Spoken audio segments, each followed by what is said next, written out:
Hi, this is John DiMartino, President of Liberty Benefit Advisors, and today we're discussing the NJ Direct Zero and the Aetna Freedom Zero plan, or as we like to call it, the Diet Direct 10 program. Now, jumping in, there's three major changes between the Direct 10 and the Direct Zero program. Some changes to in-network benefits, changes to the prescription drug, and changes to the way out-of-network providers are billed. Before we jump in, let's talk a little bit about who is a good candidate for the Direct Zero program. So first up are young invincibles. If you're currently paying for the Direct 10 and using it one time per year for your primary care physician, then you're way overpaying for your benefits and can see immediate savings by jumping into the Direct Zero.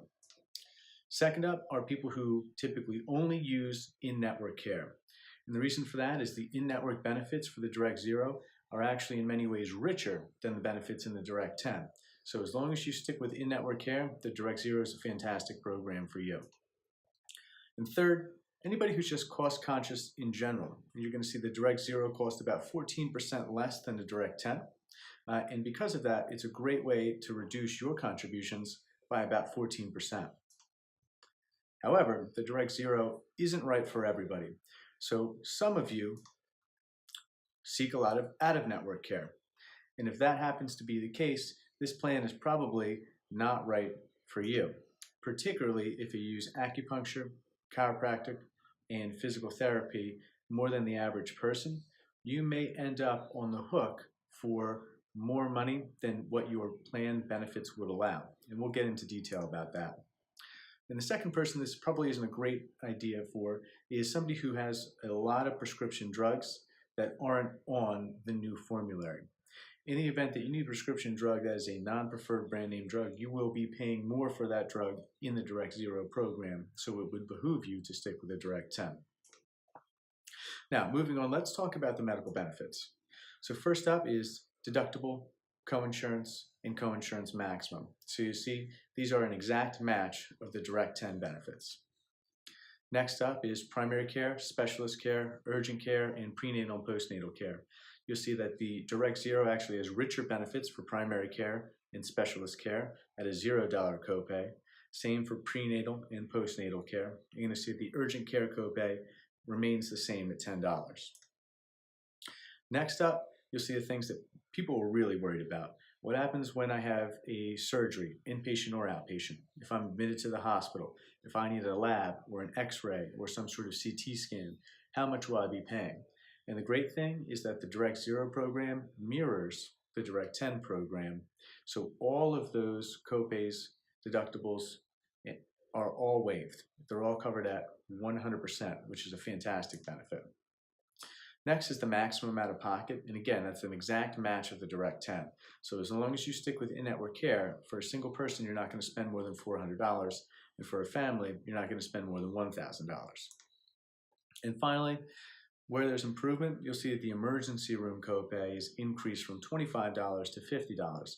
And the reason for that is emergency room care is wildly expensive, and there are times when there's alternative forms of care that are more appropriate, like urgent care or like primary care. So here's an example that you can freeze frame if you'd like to get you an idea of when it's appropriate to go to urgent care instead of emergency room. And then here's also a graph that shows the cost differential. Now keep in mind, I know we don't like talking about cost in healthcare, but the cost of healthcare is burning through the budgets and eating into the amount of money available for teacher salaries, member salaries. So it's extremely important that we're as prudent with our benefits as possible. And one of the best ways to address those escalating costs is to avoid the emergency room unless you absolutely need them. Now next, let's talk about the prescription drug benefits, because there are some changes there. Three changes that we really want to talk about. Number one is the non-preferred penalty. Number two is mandatory generics. And number three is the closed formulary. So starting off with the non-preferred penalty. So this formulary is going to be a little bit smaller. Right now you have a rather open formulary, which means you can get pretty much any drug that your doctor prescribes. With the closed formulary, you're a little bit more limited. So With that, if you have a drug, let's call it a non-preferred drug, that means a drug that's not on the formulary, and you absolutely need to have that drug instead of a generic or a different brand name, then you're going to pay the difference between what the generic or the alternative costs and the non-preferred brand name drug. So if you're one of those people, this plan could end up costing you a little bit more money. Now next up, mandatory generics. And let's take a step back and use a metaphor. So if you were going to reach for one of these, what would you call it? Would you call it a tissue? Would you call it a Kleenex? Many people would call it a Kleenex. Now you and I know it's a tissue, and Kleenex is a brand name. But that brand recognition has worked its way into the way we typically speak about that product. The same thing holds true for your doctors and your prescription drugs. One of the reasons why prescription drugs, especially brand name drugs, are so wildly expensive is the amount of marketing that goes into them. And of course, once they have that brand recognition, that's typically the way things remain. So your doctor may write you a script for a certain drug, but really, a generic drug is fine. And right off the FDA website, there's a lot of information about generic drugs, and there's a lot of misconceptions. But what you really need to know is they are an exact copy of the brand name drug, from active ingredient to safety, effectiveness, strength, quality, benefits of the drug. So almost all of you would be fine with a generic drug. And of course, that's a conversation for you and your doctor to have. It's also worth noting when we're talking about limiting the cost of insurance, one of the best ways to do that is to seek generic drugs whenever possible. And the reason for that is they can cost up to 85% less than the brand name drug.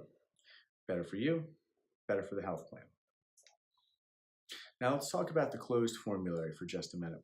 So right now there's an open formulary. You can get pretty much any drug you want. And while that sounds great, it's not necessarily the best way to structure a formulary. In the ideal world, the formulary would be based on clinical efficiency and cost. And that's what they've done here with this closed formulary. And I'll give you an example of a drug that gets a lot of heat for abusing the system in certain ways. And that drug is Duexis. Duexis is a combination of ibuprofen and an antacid into one pill. And they claim that it helps with compliance because you only have to take one pill instead of two pills. But the jury's still out on that. And when it comes to clinical efficiency, it works just as good or the same as taking ibuprofen and an antacid separately. The real issue here is that Duexis costs about $1,400 a month, whereas an antacid in the same strength of ibuprofen costs about $20 a month.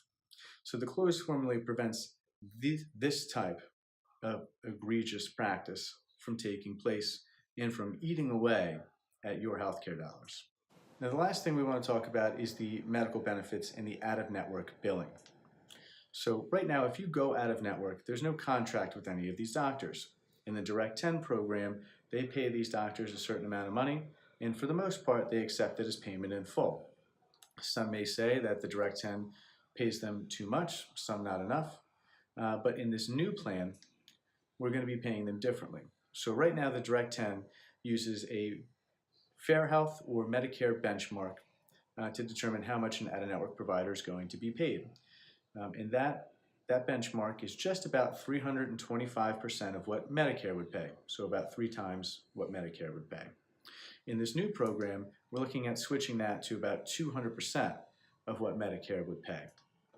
So your doctors are still going to accept that amount of money, but particularly if you are with an acupuncturist, physical therapist, or a chiropractor, their payments may be reduced even below that 200% benchmark. So, of course, they may not be particularly happy about receiving less money, and they can actually bill you the difference between what they were billed and what the insurance company paid. And of course, if you did seek that care, you would be left literally holding the bill for that procedure. So again, if you seek a lot of out-of-network care, this probably isn't a great plan for you. And last honorable mention goes to the NJEA Wellness Program. For those of you who are enrolled in that program or want to learn more, there's great information on it on the SEHBP website. But the gist of it is, you engage in healthy activities, you're eligible to receive a gift card of up to $250. If you enroll in the Direct Zero program, they double that incentive from $250 to $500. And that's really the only difference with the NJ Well program. So if any of you have any questions, my contact information is below. Feel free to leave a comment with a question. You can follow us on Twitter, like us on Facebook, or connect with me on LinkedIn for more information about the NJ Direct Zero and more videos just like this. Take care.